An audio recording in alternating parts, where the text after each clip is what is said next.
Hi there, Turana. Thank you for sending in a set of essays for correction. Let's get right into it. Let's see what you wrote here. We've got your letter for the English and Homestay, so let's see what you wrote. Dear Sir, Madam, my name is Turana. I have enrolled in an English and Homestay program in your country, which would have lasted 2 months. According to the rules of it, I am obliged to stay with you during the whole duration of the course. All right, well, here's the great news. The great news is that a lot of your grammar is really nice, okay? But there are a couple of things I did want to change. First of all, this felt really awkward. It's not that it would have lasted. Would have lasted, it sounds as if it's a condition which may not actually exist. It's like a theoretical thing. So you want to say something a little different, which is to last 2 months, or which will last 2 months, or which, did I say which lasts 2 months? Yeah, that would have been fine as well. Okay? I thought this was a little, not probably the best way to say this expression. I'm obliged to stay with you. I mean, that could be true that you are obliged to stay with this family, but I think that what you really want to do is to actually thank them for their hospitality. They are opening up their home to you for this program, so I think the introduction is a wonderful place to thank the family for allowing you to stay with them. So that's what I would have done. So just look at this one more time. Dear Sir, Madam, my name is Turana. I have enrolled in an English and Homestay program in your country, which lasts 2 months. I would like to thank you for allowing me to stay with you for the duration of the course. Okay? All right.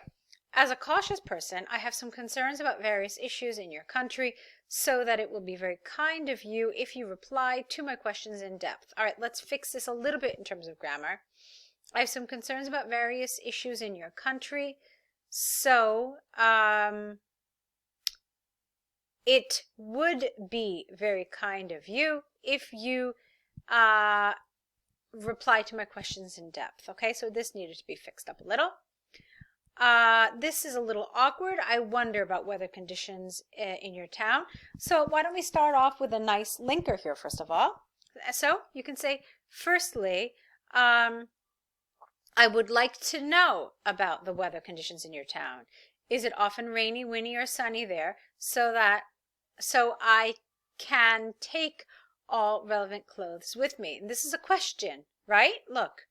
So you need to put a question mark here. Moreover, I am curious about the working hours of museums, historical destinations, as well as entertaining facilities. That's fine. Consequently, I will be able to arrange my time accordingly, apart from classes, and have fun and leisure. I do not want to be outside for late hours. Okay, I don't really entirely understand this. What are you asking them here? What are you asking the family? I will be able to arrange my time accordingly. So that seems a little strange to me. I can't really say that I understand it. And I think what you really want to say here is, I do not want to be outside very late, or very late into the evening, something like that. I am supposed to leave on the 12th of November at 5 p.m. local time, and my plane will land at 1 p.m. your time. Get rid of this N.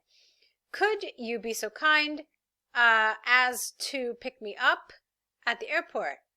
Hope to hear from you soon. All right, now, Dear Sir, Madam is how you started, and the conventions of letter writing tell us that when you don't know the name of the person you're writing to in a formal letter, you should end the letter with yours faithfully and not yours sincerely. Yours sincerely is what we use when we know the name of the person.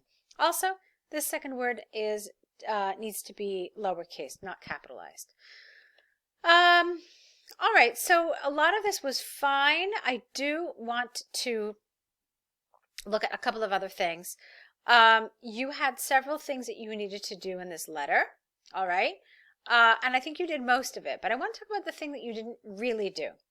You absolutely did this. That was fine. You did this, even though we said that this last section here was rather confusing. I didn't understand it. It needed to be clarified. What I have a little concern about is with this one, the first one, introduce yourself. How did you introduce yourself? All you did here was tell me that your name was Turana. Now, when we introduce ourselves, it's usually helpful if we can say a few words about ourselves. I am a student studying engineering at the University of wherever, okay? Or, anything that just says a couple of basic things about you. So that would be really helpful. Maybe why you want to go to the English and Homestay program. Maybe what your goals are, something. But an introduction should have a little more than just your name. All right? So some nice elements here, but definitely there's some things I would like to see fixed in the future. So good job. Now let's take a look at your task 2, which is about online shopping. And it wants us to talk about the impact of online shopping on the environment and on people who have lost their jobs because of it. All right, interesting. I don't know where you got this question from, but okay, that's fine. Let's look at it. It is true that a technological advancement has affected all sectors of our lives drastically. Online shopping is an indispensable part of this process. This tendency definitely has both positive and negative influences on society and people. All right. Let's fix some of the grammar again and some of the vocabulary, and then we'll talk about it a little more in detail. It is true that technological advancements, with a plural, no A, have affected all sectors of our lives drastically. Online shopping is an indispensable part of this. All right, you didn't need process. Now, here you decide to say that this has positives and negatives, but the question that the essay is asking you is the impact on the environment and on people who have lost their jobs. So I think it would have been important to mention the environment and, employment rates in your introduction, because that is a key part. That's essentially what they're asking you to talk about. So you have to be careful with this, just, positives and negatives. So you really should have mentioned these somewhere in your introduction. Let's move on. On the one hand, online shopping plays a vital role in customers' buying behaviors. It enables consumers to purchase all necessary products without leaving their space in a short period of time.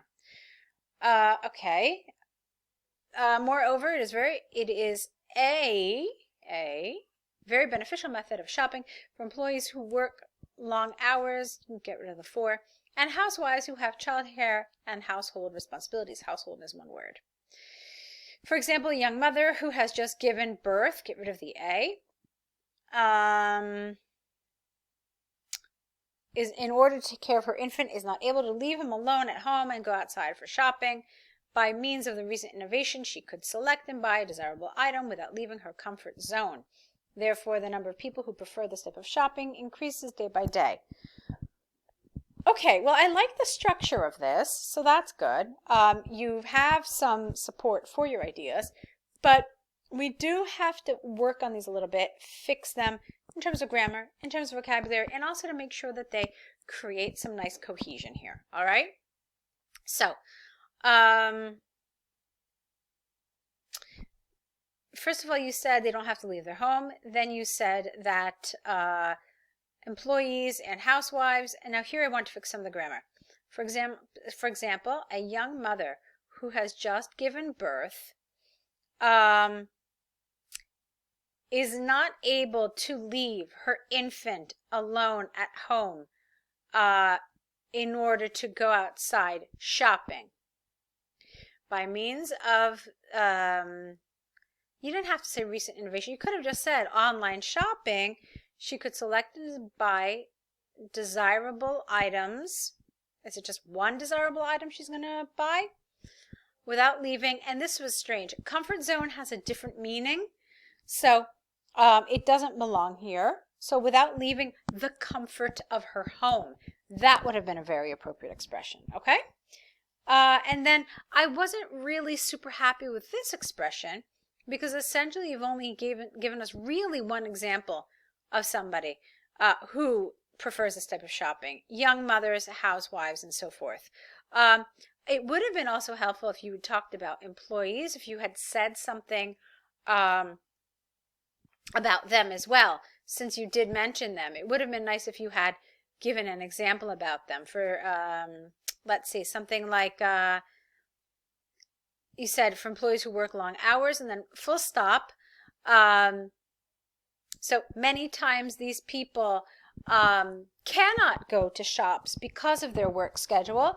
However, online shopping allows them to purchase whatever they need, even after the stores are closed. All right, so something like that would have been good here. And then you could have continued on about the housewives and young mothers, and then you had that support. Okay, so that's one thing I would have done to this paragraph. On the other hand, online shopping does not affect all people positively. With the advent of this innovation, a lot of people, particularly those employed in the sales industry, undergo negative changes. As a regular method of shopping could not compete with the online one, let's fix this. As the regular method of shopping cannot compete with online stores, get rid of this comma, because of cheap, what's happening here with your grammar? Because of cheaper prices and more options as a result of this many, okay, you've got a lot of different things happening in this sentence, and it's just losing its meaning, all right? So I'd like to fix that. You said that people who work in sales are experiencing negative changes. So let's fix this sentence. Regular shopping cannot compete with online stores as, no, I don't like that either. Let me fix it one more time. Let me try it one more time here. As online stores offer cheaper prices and more options, regular shopping cannot compete with these stores, and as a result, many shops close. Okay, something like that would have worked here better. I think you get my point as to how you need to kind of restructure the sentence that it made sense. All right, many workers like salespeople, not sellers. Many workers like salespeople, managers, and cashiers lost their jobs and are forced to look for new workplaces. Since it is a time-consuming process, they will need to borrow money from others for their survival. You need the noun. Until they find a new job in order to meet their daily expenses. This process will cause an additional problems for them in terms of loans. I don't know why you mentioned loans here. You shouldn't mention something as a new idea unless you're going to support it. So I probably would have taken this out. Okay. And maybe even just gotten rid of it and then just had a nice conclusive statement here. Okay, so therefore there are many people who have been affected negatively by online shopping. All right, so in conclusion, I believe that online shopping is a convenient process. However, it has to benefit all social groups of society in a positive way rather than cause redundancies, can't say this word, redundancies and a high rate of unemployment. Okay, so take a look at this now. You talked about how wonderful it is for these people in this paragraph, and then you talked about how it's really negative for people who actually work in sales. But this is what I was concerned about when I first read your introduction. You said that you were going to talk about the positives and negatives of shopping, but again, that's not what it asked you. Discuss the effect on the environment and on people. Did you talk about the effect of people who have lost their jobs? Yes, you did. But you didn't talk about this. What effect is online shopping having on the environment? Okay, you did not mention that anywhere. And so an examiner looking at this is going to think that it's a partially off-topic response, and that's going to affect your task achievement score. Okay, so when we talk about how online shopping affects the environment, there are a lot of different things we can talk about. Number one, we can talk about it having a positive impact because fewer people are actually taking their automobiles to go shopping. Okay, they're doing it in the comfort of their own home, and so you have less traffic on the roads and less emissions. However, a lot of the online items are being shipped by airplane. And as we all know, airplanes emit a lot of fumes into the environment, and this is a negative thing for the environment. Additionally, things that are purchased online are typically packed very heavily, lots of paper, lots of plastic, and this too is damaging to the environment because all of this rubbish then goes to landfills. Okay, so these are the kinds of things you need to talk about here as to why online shopping might be negative to the environment. Okay, and also you could think about positives, as I said, with the fact that we're using our cars less to go shopping. All right, so you have to make sure that you cover all parts of the task and not just what you think the task is asking you. So, Turana, I'd like to see more work from you. I'd like to see you sign up to the course because it'll really help you cover all of these issues. How to make sure you answer the question correctly, make sure that your answers are cohesive and coherent and really well structured. So see if that's something you can sign up for. I'd love to see more work from you. I'm confident that we can help you improve and get the score you need. So hopefully we'll see you on the course and see more essays from you soon. Good luck.